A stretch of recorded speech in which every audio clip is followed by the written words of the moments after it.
ನಾನು ದಂತಿದುರ್ಗ.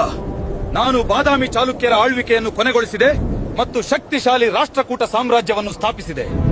ನಾನು 1ನೇ ಕೃಷ್ಣ. ನನ್ನ ಆಳ್ವಿಕೆಯಲ್ಲಿ ಕೈಲಾಸ ದೇವಾಲಯವು ಒಂದೇ ಕಲ್ಲಿನಿಂದ ಏರಿತು. ನಮ್ಮ ಸಾಮ್ರಾಜ್ಯದ ದೃಷ್ಟಿ ಮತ್ತು ಶಕ್ತಿಯನ್ನು ಸಾಬೀತುಪಡಿಸುವ ಸ್ಮಾರಕ. ನಾನು ಧ್ರುವಧಾರಾ ವರ್ಷ. ನಾನು ಪಶ್ಚಿಮದಲ್ಲಿ ಪ್ರತಿಹಾರನ್ನು ಪುಡಿ ಮಾಡಿದೆ ಮತ್ತು ಪೂರ್ವದಲ್ಲಿ ಪಾಲರನ್ನು ವಿನಮ್ರಗೊಳಿಸಿದೆ.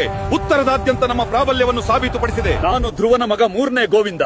ನನ್ನ ವಿಜಯಗಳು ನಮ್ಮ ಸಾಮ್ರಾಜ್ಯವನ್ನ ಕನ್ಯಾಕುಮಾರಿಯಿಂದ ಕನೌಜ್ವರೆಗೆ ವಿಸ್ತರಿಸಿದವು. ಇದು ನಮ್ಮನ್ನ ಭಾರತದ ಪ್ರಬಲ ಶಕ್ತಿಯನ್ನಾಗಿ ಮಾಡಿತು. ಅಮೋಘ ವರ್ಷ.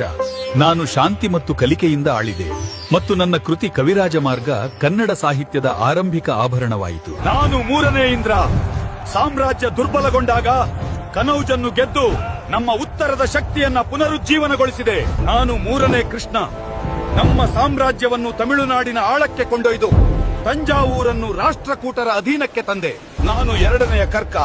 ನನ್ನ ಪತನದೊಂದಿಗೆ ನಮ್ಮ ಸಾಮ್ರಾಜ್ಯ ಅಂತ್ಯವಾಯಿತು ಮತ್ತು ನಮ್ಮ ಸ್ಥಾನದಲ್ಲಿ ಪಶ್ಚಿಮದ ಚಾಲುಕ್ಯರು ಉದಯಿಸಿದರು. ಪ್ರತಿಹಾರ ಮತ್ತು ಪಾಲ ಸಾಮ್ರಾಜ್ಯಗಳೆರಡನ್ನೂ ಸೋಲಿಸಿದ ರಾಷ್ಟ್ರಕೂಟ ರಾಜ ಯಾರು? ಉತ್ತರವನ್ನ ಕಾಮೆಂಟ್ ವಿಭಾಗದಲ್ಲಿ ಬರೆಯಿರಿ.